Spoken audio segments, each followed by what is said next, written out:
গোশ ভিজিয়ে নিয়েছি, ক্লোজ করে দেখো। এই যে গরুর গোশ, আইসে দেখি যে বাসায় কারেন্ট ছিল, তখন গোশটা বের করে ভিজিয়ে রেখেছি। আর তারপরে তো গরুর গোশ রান্না করবো, তাতে রসুন দেবো না সেটা তো হতে পারে না, যার কারণে এখানে বেশ কয়েকটা রসুন সুন্দর করে এরকম বেছে নিয়েছি, আর পেঁয়াজ কেটে নিয়েছি, আরও রসুন কেটে নিব, আর আলু একটা কাটা হয়েছে আরও কেটে নিচ্ছি ধরো। আর গরুর গোশ রান্না করবো, আর সঙ্গে ভাবছি যে পোলাও করব। মানে আবহাওয়া খারাপ, টেনশন হচ্ছে যে প্রকৃতিতে কি হয় না হয়, তারপরেও একটু এই ঠান্ডা আবহাওয়ায় হয় খিচুড়ি নাই পোলাও গোশ এগুলোই কিন্তু খেতে ইচ্ছে করে। আর ঘরে যেহেতু গোশ আছে, পোলাও চাল আছে, তাহলে ভাবলাম যে রান্নাটা করেই ফেলি। আর সেই চিন্তা থেকেই কিন্তু এই গরু গোশ ভিজিয়ে নিলাম, আর পোলাও এখন বের করে নিব, একে একে সবই গোছগাছ করবো। আর বাসায় এই মুহূর্তে যেটা হচ্ছে কারেন্ট নাই কিন্তু, আর অন্ধকার হয় নাই, এখন সন্ধ্যার আগ মুহূর্ত, সন্ধ্যা তো আর এখনো হয় নাই, যার কারণে কাজ করতে কোনো রকম সমস্যা হচ্ছে না। আর পুরো ভিডিওটা দেখবেন, কেমন লাগে অবশ্যই একটু কমেন্টের মাধ্যমে জানাবেন। পোলাওর চাউল নিয়ে নিয়েছি এই যে, আর পোলাওর চাউলটা একটু ধুয়ে অনেকক্ষণ শুকিয়ে রেখে দিব, তারপরে সেটা দিয়ে যদি পোলাও রান্না করা হয় সেই চালটা দিয়ে, তাহলে পোলাওটা অনেক বেশি ঝরঝরে হবে। এটা একটা টিপস, যারা নতুন রাঁধুনি তারা হয়তো এটা জানেন না, কিন্তু এই টিপসটা ফলো করলে পোলাওগুলো একদম ঝরঝরে হবে।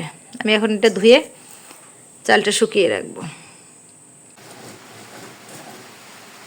পেঁয়াজ আর রসুন একসঙ্গে করে বেটে নিচ্ছি, গরুর গোশে দেবো। আর গরুর গোশে আসলে পেঁয়াজ রসুন বেটে দেওয়ার দরকার হয় না, তারপরে খুব একটা বাড়ছি না, একটু মোটামুটি ভেঙে ভেঙে দিচ্ছি।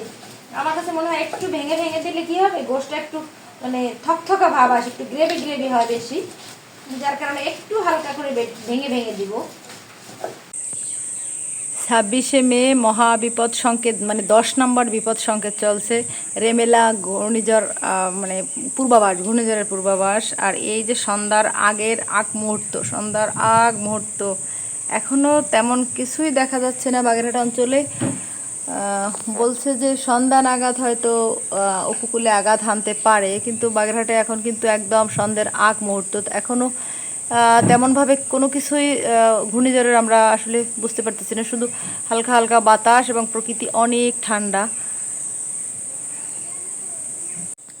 কড়াইতে তেল দিয়েছি, আর একে একে সব মশলাগুলো দিব। এই যে পেঁয়াজ আর রসুন আর জিরা, এটা তো বেটে নিলাম।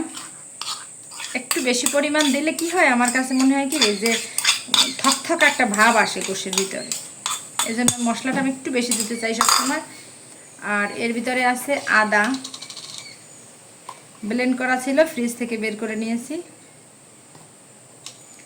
আর এইখানটা আছে সব থেকে সেই মজা, মজা বলতে কালারফুল, আমার হাতে ব্লেন্ড করা এই যে মরিচ, শুকনো মরিচ ব্লেন্ড করে ফ্রিজে রেখে দিয়েছি। আর এটা দিয়ে গোশ রান্না করলে সে কি যে সুন্দর কালার আসে, সেটা আমি আমার অনেক ভিডিওতে শেয়ার করেছি, আজকেও হয়তো দেখতে পাবেন। আর লবণ দিয়ে দিচ্ছি। আর যেটা দেখাবো এই যে এটা হচ্ছে ধনিয়ার গুঁড়া, এটাও কিন্তু আমার নিজের হাতে টেলে ব্লেন্ড করে নিয়েছি, এই যে এটা দিয়ে দিব। বাজারের গুঁড়া যতই ভালো হোক না কেন, সেটা কিন্তু ধুয়ে ওইভাবে টেলে কখনোই দেওয়া হয় না, এটা আমি 100% গ্যারান্টি দিয়ে বলতে পারি। আর নিজেরা যদি গুঁড়া করা হয়, সেই গুঁড়াটা তো অবশ্যই ধুয়ে পরিষ্কার করে তারপরে। আর এইটার ভিতরে আছে সেই আশ্চর্য যে মশলা, আশ্চর্য মশলা বলছে এই কারণে, মানে অনেক রকমের মশলা, গরম মশলার যত প্রকার গরম মশলা আছে সব কিছু মিক্সড করে একসঙ্গে দিয়ে তারপরে এটা ব্লেন্ড করে নিয়েছি। এটা অল্প একটু দিলেই হয়ে যাবে। আর সবশেষে এখন দিয়ে নিব হলুদ, হলুদটা না দিলে তো আসলে কালারটা হবেই না, যার কারণে এখন হলুদটা দিয়ে নিব।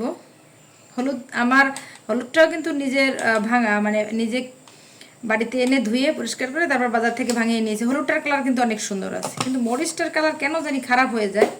সব কিছু দিয়ে দিলাম, এবার হাতে মেখে দিব, একদম হাতে মেখে গরুর গোশ রান্না, সে কি মজাই মজা।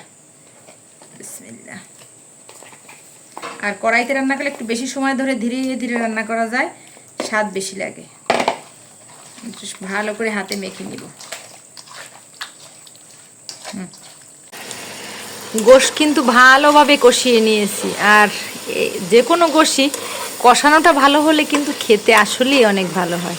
এই যে ইন্ডাকশনে দিয়েছি, যার কারণে কিন্তু ননস্টিকের কড়াইতে দেওয়া হয়েছে। প্রথম ভাবছিলাম যে গ্যাসের চুলায় দিব, পরে ভাবলাম যে না, গ্যাসের চুলা থেকে ইন্ডাকশনে বেশি ভালো হবে, ধীরে ধীরে হবে, একদম সুন্দর করে আস্তে আস্তে কষে যাবে।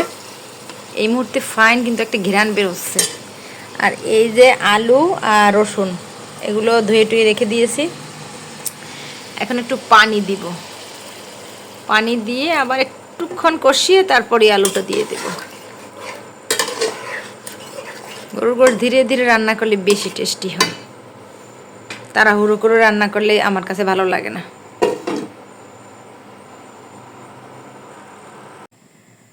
আগেই তো বললাম যে আজকে সেই ঘূর্ণিঝড়ের রাত, ঝড় বৃষ্টির রাত, কারেন্ট আসে আর কারেন্ট যায়। একটু সময় আসছিল, তখন ইন্ডাকশনে বসিয়েছিলাম রান্না, কষানো পর্যন্ত ইন্ডাকশনে হয়েছিল। তারপর দেখলাম যে আবার কারেন্ট চলে গেল, কি উপায় নাই, কতক্ষণ বসে থাকবো, তাই আবার চুলায় নিয়ে আসছি, মানে গ্যাসের চুলায়। আর এখন আবার গ্যাসের চুলায় রান্না হচ্ছে এই যে। আর আমি পোলাওটা সবসময় প্রেশার এরকম রাইস কুকারে বসিয়ে একবারে দিয়ে দিই, কোনো ঝামেলা থাকে না। কিন্তু আজকে তো কারেন্টের সমস্যা, তাই আর রাইস কুকারে দিতে পারলাম না, তাই সেটাও গ্যাসের উপরে দিয়ে দিলাম। মানে আসলে খেতে মন চাইলো, তাই এই ঝামেলার মধ্যে গেলাম, তা না হলে আসলে এই ঝড় বৃষ্টির রাতে ঝামেলার মধ্যে যাওয়া হয়তো ঠিক ছিল না। এদিকে এই যে মোবাইলের টর্চ এই দিয়ে দিয়ে আর একটা ওই যে মোবাইল, সেটার আলো দিয়ে দিয়ে রান্নাবান্না করছিলাম। এখন এই যে রসুনগুলো আর আলুটা দিয়ে দিচ্ছি।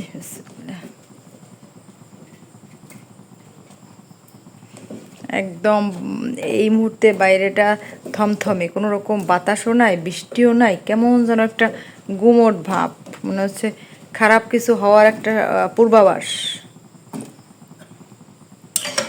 চুলায় দেবো না বলেই কিন্তু হাঁড়ি চেঞ্জ করে নিলাম। এই হাঁড়িতে এই যে ননস্টিকের কুকার রান্না করতে অনেক দেরি হয়, যার কারণে আমি ভাবলাম যে ইন্ডাকশনে দিয়ে দিই। এখন তো আবার এখানেই দিতে হয়েছে, বাধ্য হয়ে, কি কিচ্ছু করার নাই। যাই হোক, পরিস্থিতির শিকার। 10 নম্বর মহাবিপদ সংকেত চলছে, ঘূর্ণিঝড় রেমাল আজকে রাতেই নাকি আঘাত হানবে আমাদের এই মানে দক্ষিণাঞ্চলের। এরকম একটা সম্ভাবনা থেকেই কিন্তু কারেন্ট আসছে যাচ্ছে বাগেরহাটে। এই কষ্টের মধ্যেও, মানে কষ্ট ঝামেলা সব কিছুর মধ্যেও মনে চাইছিল যেহেতু গরুর গোশ রান্না করি, আর সেই অবশেষে আমি সফল হলাম। গরুর গোশ রান্না শেষ, একদম কমপ্লিট, পুরোপুরি রান্না শেষ। আর এপাশে এই যে কারেন্ট ছিল না, যার কারণে আমি গ্যাসের চুলাতেই পোলাওটা রান্না করে নিয়েছি, একদম ঝরঝরা পোলাও। আর এখন চুলার জালটা বন্ধ করে দিব। আর এই যে আমার হাতের স্পেশাল একটা মশলা, সেই মশলাটা এখন দিয়ে দিব। খুব সুন্দর, কিন্তু প্রথম যেটা বলছিলাম যে কালারটা অনেক বেশি সুন্দর হবে, এর কারণ যে বাটা মশলার কারণেই কিন্তু কালারটা এতটা সুন্দর হয়েছে। এখন গরম মশলাটা দিয়ে আবার ঢাকনা দিয়ে জালটা বন্ধ করে রাখবো। আর এরই মধ্যে আমি কিন্তু সালাদটা কেটে নিয়েছি। সালাদ বলতে একটু লেবু, একটু শসা, আর আমার অনেক বেশি পছন্দ পেঁয়াজ গোশের সঙ্গে, সেই পেঁয়াজটাও কেটে নিয়েছি। আর এটা দিয়ে কিভাবে খাই সেটাও অবশ্যই আপনাদের সঙ্গে শেয়ার করব ইনশাল্লাহ। একদম ঢাকনা তোলার পরে এই অবস্থা। আর এপাশে তো এই যে সাদা পোলাও, বিসমিল্লাহ, খাওয়ার জন্য প্লেটে বেড়ে নিচ্ছি। বাইরে কিন্তু আবহাওয়া খুবই খারাপ, অনেক বেশি ঝোড়ো হাওয়া। হ্যাঁ, এখন তো রাত হয়ে গেছে, কিন্তু ঝোড়ো হাওয়া এখনও কিন্তু একদম অনেক বেশি বইছে।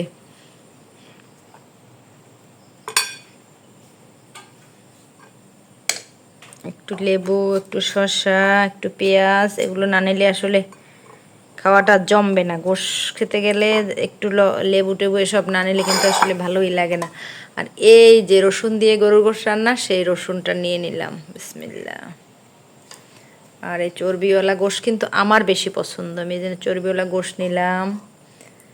একটু আলুও নিলাম। আর গোশের সঙ্গে গোশের থেকেও বেশি পছন্দ লাগে কিন্তু গোশের আলুটা। কে কে আমার সঙ্গে একমত আছেন একটু কমেন্টের মাধ্যমে জানাবেন যে গোশ তো মজাই, আর গোশের আলু কিন্তু আরও বেশি মজা।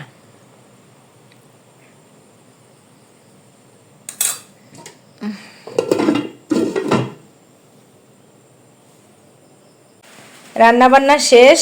পুরো ভিডিওটা যারা দেখলেন তারা কিন্তু বুঝতেছেন যে কত কষ্ট করে রান্নাটা করা হয়েছে। কারেন্ট ছিল, আবার ছিল না, এরকম একবার ইন্ডাকশনে দিলাম, আবার গ্যাসের উপর দিলাম, এরকম অনেক ঝামেলা করে অবশেষে রান্নাটা কমপ্লিট করলাম।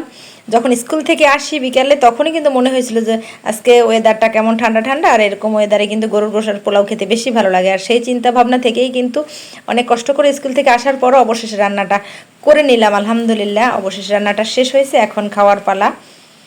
এই যে বিসমিল্লাহ বলে একটু খেয়ে নিই। আলুটাই দেখাবো, গোশের আলুটা যে কত সুন্দরভাবে গলে গেছে। এই যে প্রথমে আমি আলুটা দিয়ে একটু খেয়ে নিব। বিসমিল্লাহ। সঙ্গে একটু পেঁয়াজ না হলেই হয় না।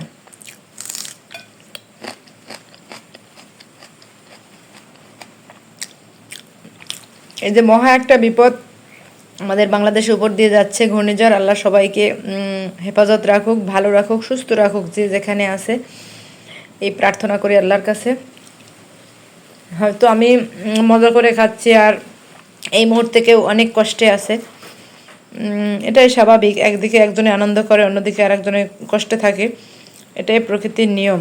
তারপরও আল্লাহর কাছে বলি সবাই যে যেখানে আছে ভালো যেন থাকে, সুস্থ থাকে, সবার জন্য সেই সুস্থতা কামনা করব এবং আমাদের জন্য সবাই অনেক অনেক দোয়া করবেন।